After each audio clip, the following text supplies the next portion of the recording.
we were discussing about the importance of ergonomics and its major role about the efficiency, effectiveness, and efficacy of the system, which we considered as a system of man,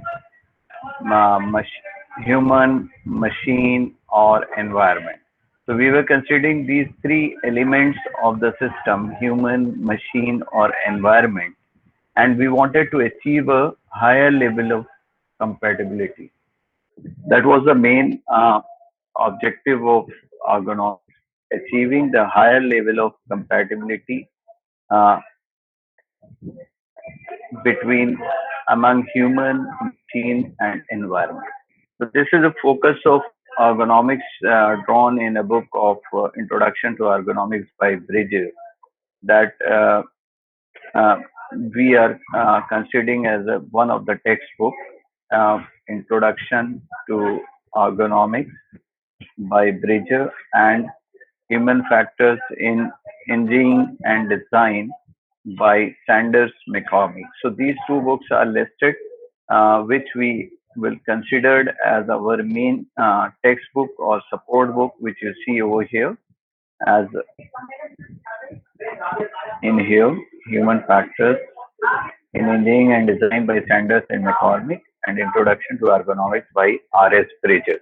So these two books are the main books which we will follow regarding this subject.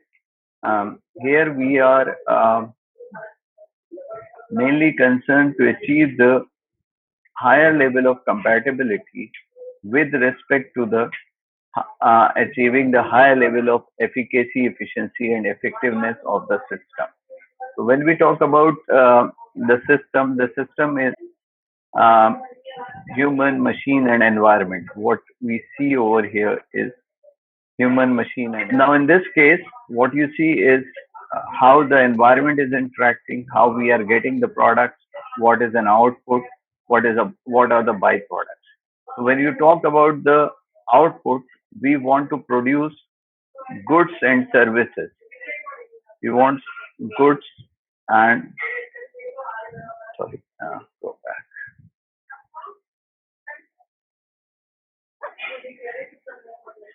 We want goods or services, and we want to produce energy like electricity, other mechanical energy in terms of irrigation, etc. Knowledge. So these are the certain outputs we are interested for. But whenever the system works with interacting with the environment and the main interfacing of human and machine, we have certain byproducts. Byproducts are wastage in terms of error, rejection, or garbage, or the material which is being wasted. That material either we can recycle or we are not able to recycle. Now, then there are certain other byproducts which are mainly related to the inefficiency of the human. For example, generation of heat, which affects the environment, absenteeism, losing the skill, losing the worker, losing the man hours, losing the production hours, etc. Then injuries, the same loss of worker, loss of skill, loss of production rate, loss of efficiency, and also the paying the claims as well. So these are byproducts over here which we see. So byproducts are a lot more than what we see as an advantage of the product. So these byproducts, if we are able to recycle, if the discomfort or the injuries are to the level that we can uh, regenerate our energy, regenerate our body, then it's okay. But if it remains for the longer terms by the exposure of the awkward posture in working, by having a very hard tools for cutting the metal sheets. So long term exposure to discomfort may go to the in terms of the permanent injuries or permanent disorders. So that way, if we are not able to recycle these things, we are not able to save our worker or human efficiency. If we are not able to recycle the product waste, we are not able to sustain the environment. So these are uh, this is a kind of um, chart which gives us an idea about the focus of ergonomics, what you want to achieve. This is what I discussed, that human can affect the machine. If the human is not properly skilled, if human is not properly trained, he can damage the machine. The wastage or the rejections will be more. Human can affect the environment. If he is not doing the things in terms of sustaining the environment, he can create more waste. Machine can affect the human. If machine is oddly designed and human is not able to work on the machine, then the human will be affected in terms of injuries or discomfort. Machine can affect the environment. If the machine is producing more waste, more heat, more other errors, then environment is not going to sustain. Environment can affect human. If you want human to work in extreme environments like on the lake, in a very sub-zero environment, or at a very high temperature in open sand deserts, the man is working. So in those cases, the environment is going to affect the human, and environment is going to affect the machine. So some machines may not work in the environment where it is very hard to do. Here, environment is not only the temperature.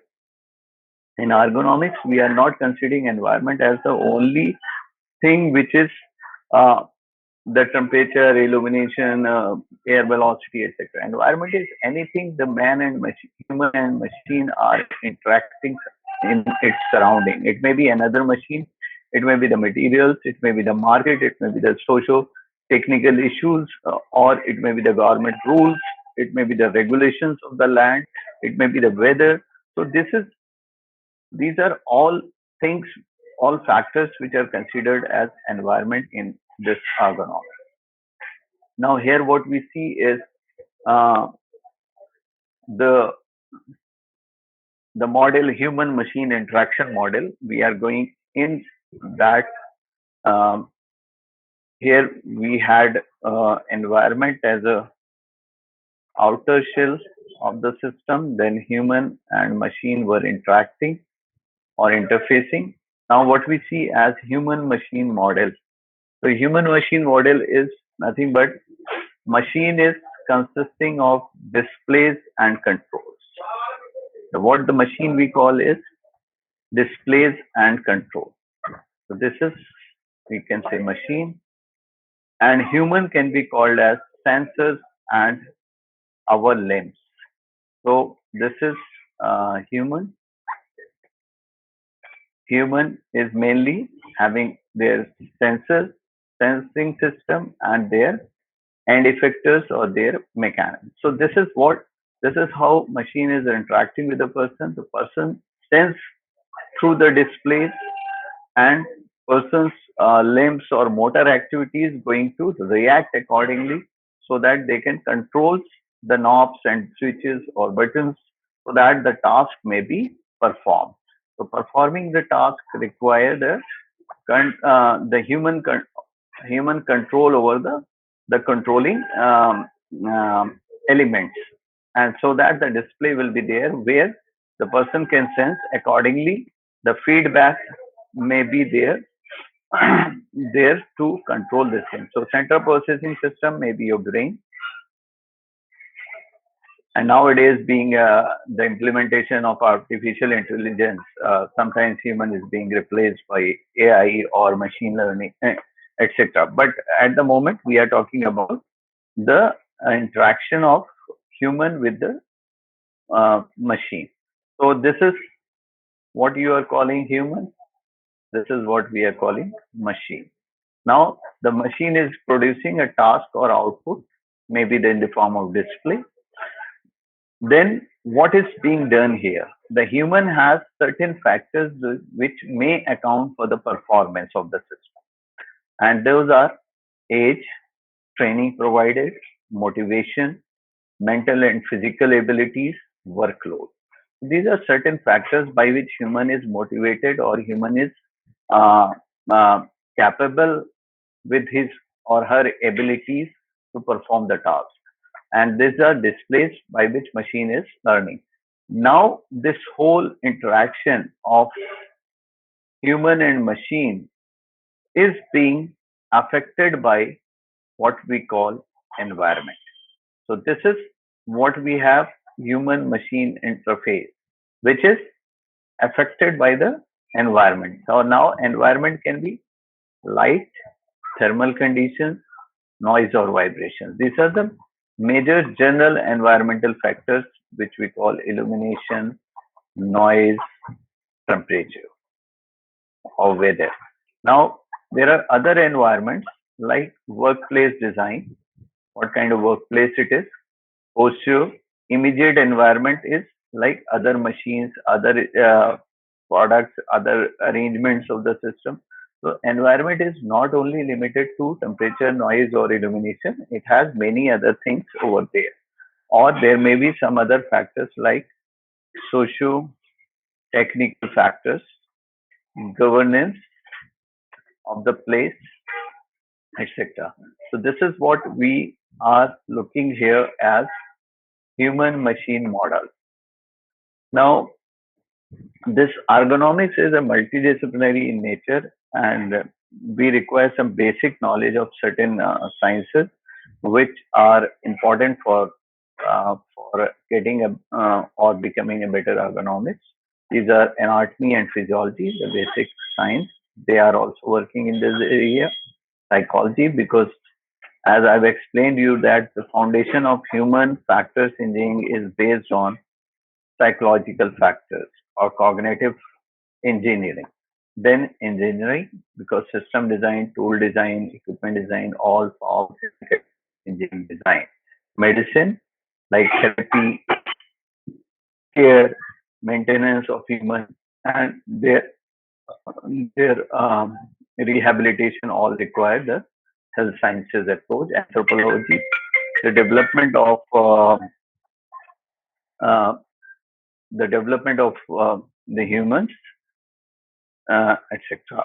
So then biomechanics, which is a very important uh, part of engineering, uh, because nowadays biomedical engineering is taking a big space in uh, applied sciences, what we call biomedical engineering, where there are many things like biomaterials, biosignals, biomechanics, then genetic engineering. There are many fields of biomedical engineering. However, however, in ergonomics, the main role is of what we call biomechanics. It is biomechanics because any action, either it is in a sports science, it is in working on the shop floor, it is loading and unloading on the truck. All these things require the biomechanical analysis for optimizing the load or optimizing the stress and strain on the human body. Benefits are decreased injury risk, increased productivity, decreased mistakes, increased efficiency, decreased lost work days, improve morale. You can say in general that benefits is to improve efficacy, efficiency, effectiveness. So these three factors are very, very important for ergonomics point of view. If we can work on these factors, we can achieve a lot. So these things are uh, very important here. And in any task design or any workplace design, we are mainly concerned about getting these things. And these things can be achieved through what we say reduced injury, uh, lesser errors, and shorter reaction time. So if you can react fast in emergencies, it means that your system is compatible with human.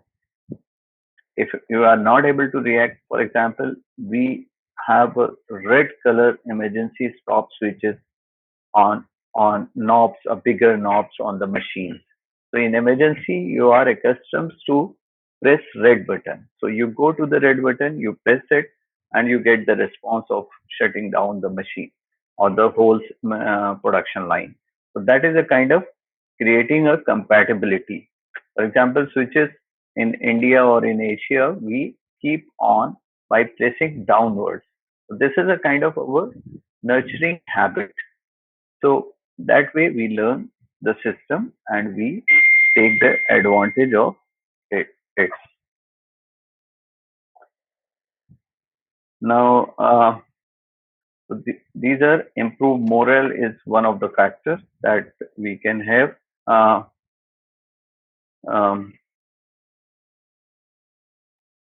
so ergonomic applications are very wide, starting from every day-to-day activities, day-to-day activities to the design of space shuttle, space shuttles, or we can say submarines, etc. So everywhere you find the applications because everywhere the human is interacting with the system, interacting with the machine.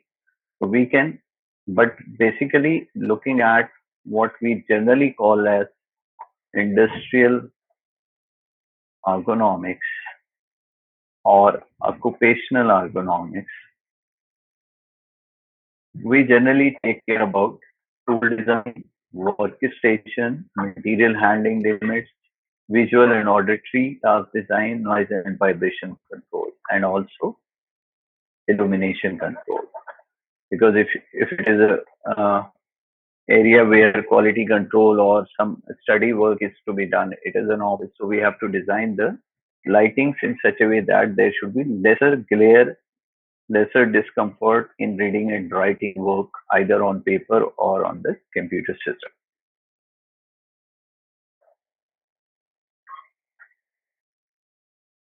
Now, factors, most of the factors affecting the industrial ergonomics are force, frequency, posture, and environment.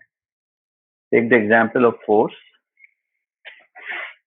the screw driving, a heavy screw driving, because the torque requirement is very large. The person's posture is affected also, and he has had to put a very heavy torque. So the force level requirement is quite high. Then you see the pulling the wires, a metal block of wiring, force requirement is quite high. And if that task is being done for a longer duration of the day, going to affect the human performance. Pushing a big roll of heavy metal by hands requiring more torque and more force. These are some of the examples of force. We can see the workers in very odd posture as well as a very heavy load on the back.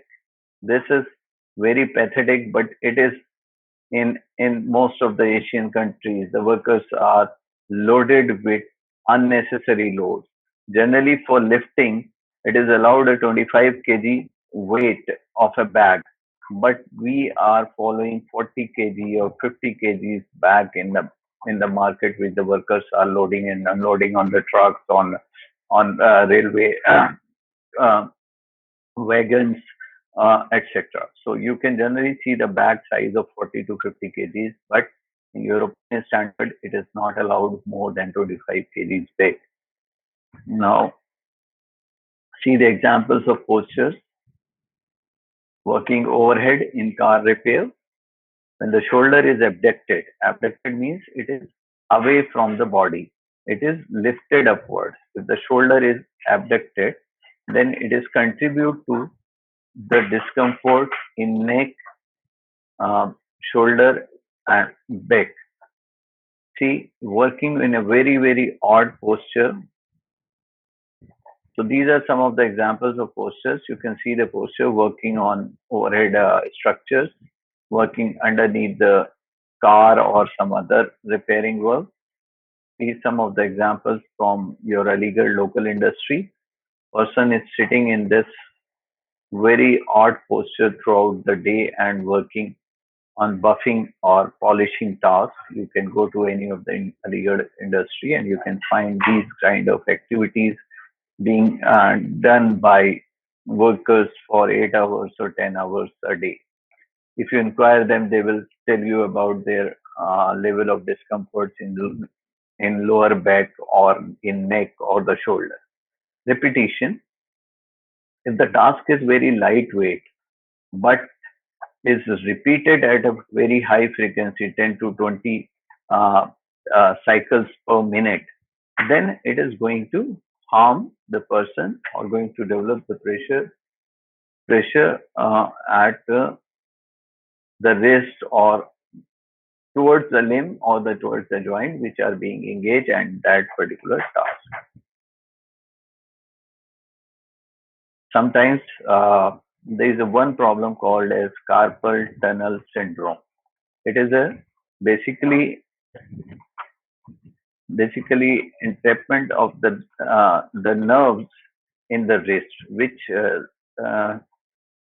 restrict the blood flow to the fingers or the thumb, and the numbness starts uh, coming up in the fingers and thumb. That is because of the heavy typing. So because typing is a very light force work, but it is a very highly repetitive work. The typists who used to work in typewriters, there were much problem. Now the keyboards are becoming light. So if they are not able to reduce the workload, they were trying to reduce the force required to do the task. So that way we have reduced to some extent, but not to that extent for data entry operators who are heavily involved in typing operations.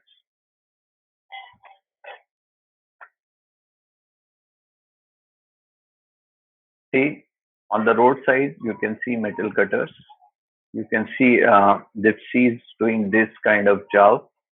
Uh, in this posture, a very heavy hammer is being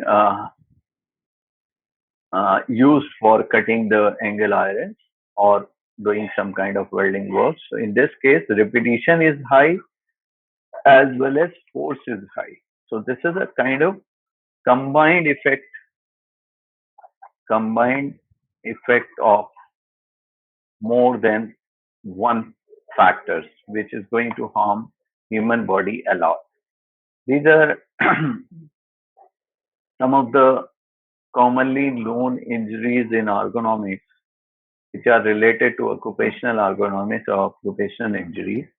Cumulative trauma disorder, repetitive stress injuries, repetitive motion injuries, musculoskeletal disorder.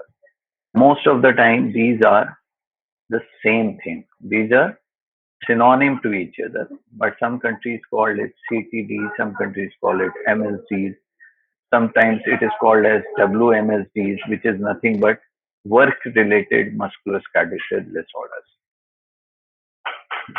These are some of the types of, those were the just the names of MSDs. These are the type of MSDs. Tendinitis, carpal tunnel syndrome. Tendinitis is any problem of the tendon. Carpal tunnel syndrome, tennis elbow, neck and back injuries, sprain or strain, trigger fingers. You see one by one. This is tendinitis. Tendinitis is inflammation and irritation of tendons. The thick fibrous cords that attach muscle to bone. Tendons are which are used to attach muscle with the bone. Then there are ligaments. Bone is attached to the bone. So these are tendons which get strained, and because of the long term strain, they develop a problem that is called as tendinitis, which occurs in any of your tendons, that is around your shoulder, elbow, wrist, knee, heel. So this is kind of inflammation, and you have a continuous pain Then carpal tunnel syndrome, which is a problem in the wrist where the constriction of blood flow supply is there due to the heavy load on the wrist. Generally, for the this problem is for the typist. Uh, then we have tennis elbow, which is the name is related to the tennis, but it is on the epicondral side of this. You get a sprain due to wrong posture in working or wrong posture in your badminton or tennis game. Then we have there are some other problems like back and neck injuries, which are forms of tendinitis, sprains, or trigger fingers. What are the expenses or cost production of the hindering? As I have explained yesterday, that sometimes supervisors, managers, or owners of the small factories feel that ergonomics is only adding to the cost of the production. It is not going to give the advantage. We have to make them aware, or awareness in ergonomics is very important either for the engineer, designer, uh, workers. So we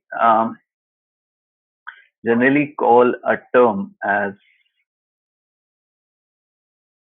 wait a second, term as participatory ergonomics or participatory design. In this case, we consider all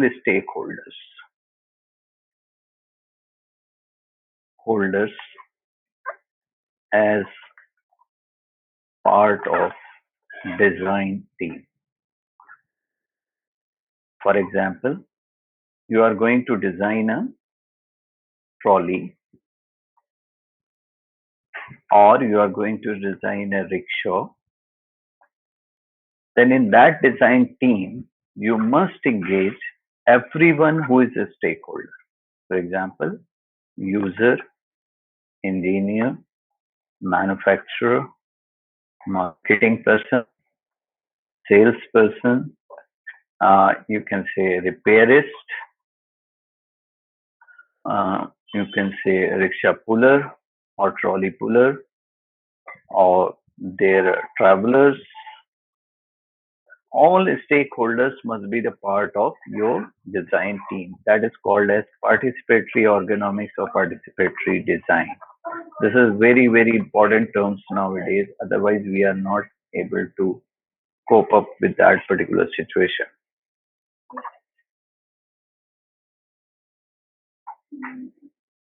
Now, I'm giving you some of the examples of some of the studies. Like you see, this is our wood routing task a carpenter is doing. You see the the involvement of the awkward posture in this particular task and exposure to the heavy vibration to the hands and then to the chest uh, of the carpenter is going to increase the level of discomfort. This is just a design. So we can do a lot for preventing injuries. We can develop a ergonomic program. We can make them aware about what is called as ergonomics and its importance. We can run instead of a long break in 8 hour job, we can have micro breaks. We can have health and fitness programs so that the stresses developed in the body may be released. We can make aware of hobbies away from the work. So these are some of the methods for doing. Now,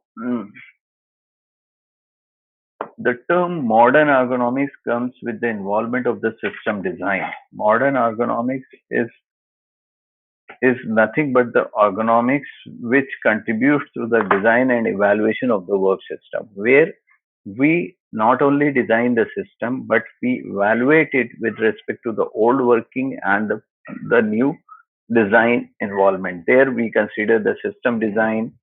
There are certain ways where modern ergonomics can contribute in the design of the work system. And these are integral part of the design and management of the system. So it is not only designing, it is not only manufacturing, it is management of the system also. So modern ergonomics is a standard format of describing human machine system. How you have to describe the human and machine system, that is important. And that is kind of what are the level of the systems, what are the level of man machine involvement, what is the description of technology, description of interfaces, description of users, physical dimensions of the machine, etc. Now, then identification of the classification of design issues. Then in this identification, what falls, uh, what is workload, what is work organization, what is work environment, what is work scheduling. So all these things are part of identification of classification of design issues. Then we have task and human machine interaction. So in task we can have description of the level of task or elements of the task. Task can be divided into small elements. The specification of system design, which is nothing but regulations. Regulations. Also, we call some of the ISO or other standards, British standards, ISO standards. So these standards are based on that we can confirm the redesign of the system. Identification and analysis of core trends. What are the core um, trends uh, like strategic planning, planning, taking consultancy, or the modern approaches like dynamic management and participatory design. So we can take the advantage of the core trend, generation and implementation of new concepts. So researchers involved, uh, they time to time create new tools, new techniques. For example, earlier we used to take the advantage of what is called as mannequins. Now mannequins are available in simulated softwares. So in simulation softwares like SEMI, like HCAD, like Jack. So there are certain softwares which are used. So it is nothing but the implementation of the modern concepts of tools, evaluation of socio-technical implementation. So this socio-technical implementation is what is your immediate hazards, what is what will happen when the plant will shut down, what will happen when the process will be stopped for modification. So these are some of the socio-technical issues related to the market or the environment. Now these are some of the ergonomic standards, ISO standards. There are other standards for ergonomics also, like British standards, Indian standards. But I'm giving you some a list of ISO standards in this PPT, which are taken from book of Introduction to Ergonomics by Bridges. These are some of the standards from 1987 to 1990. As we know that ergonomics was first started in Poland in 1857, but later on in 1949 in England it gets formalized and it was given a name as ergonomics. So these are the standards you see here, 7317 for guidelines for the designer. These are some of the standards for design of workstation, design of human machine interaction, design of interactive system. So when we follow the standard, the advantage is that one item designed in one country may be compatible with the design of other item in other countries. So the system integration or modular design in which any particular machine is designed in modular system in element can be compatible with the others. When we follow the standard, then justification is easy because every time you are not going to do the research.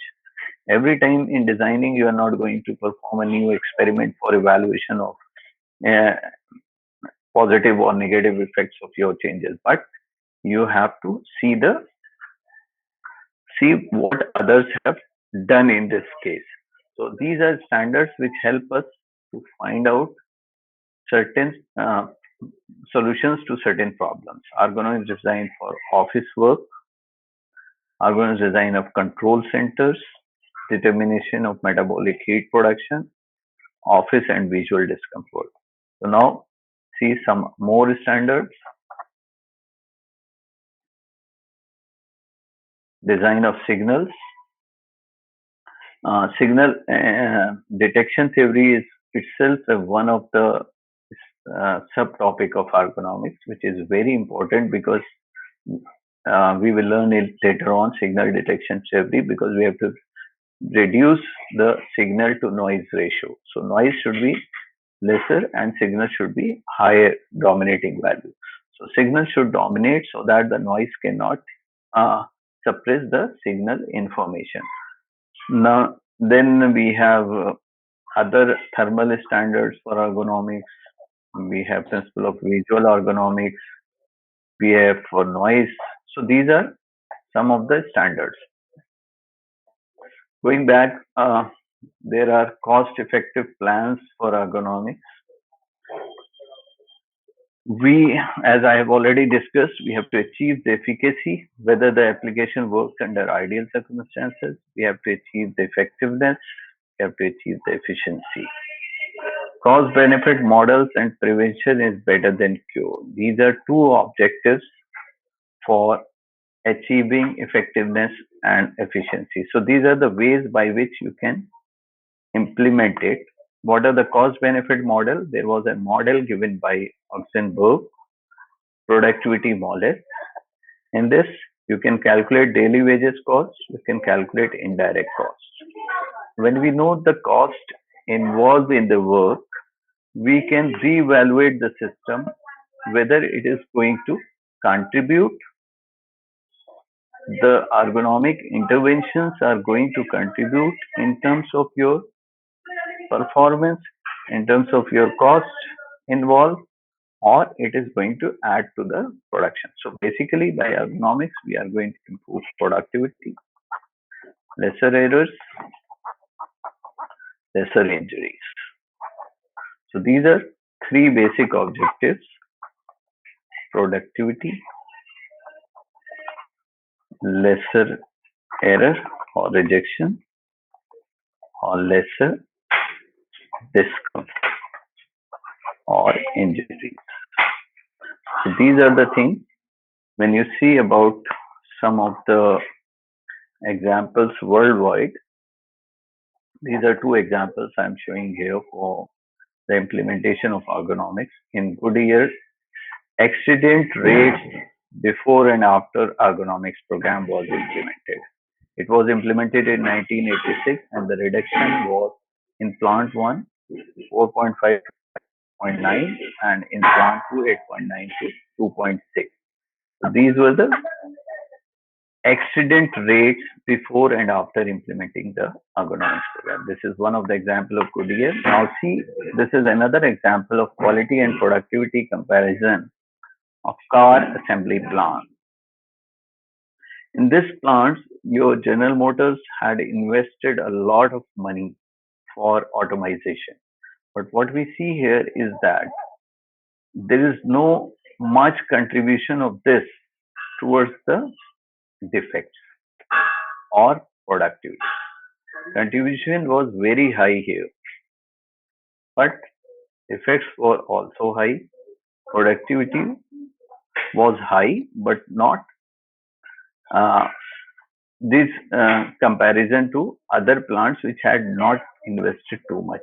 But when you see Dominic, California, or when you see Nissan, which had implemented some of the modifications instead of automation or awareness, they were showing that only implementing the automation is not going to contribute. By this chart, we understand that only implementing the automation is not going to contribute to the productivity and the quality of work.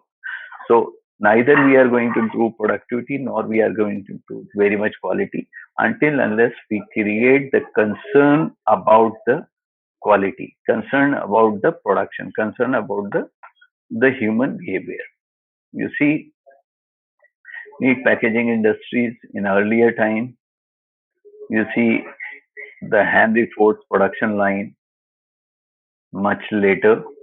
So these are changes which comes in industry time to time, and therefore we have to be aware that these ergonomics implementation plans are important. Um, this was all about the basic introduction of ergonomics. On the next turn, I will try to use the or I will introduce you about the generic tools in ergonomics, which are nothing but two things. Generic tools of ergonomics are two basic approaches. One is the implementation of checklist, and the other is the implementation of task analysis. Whatever job you are doing is where the task analysis is very, very important.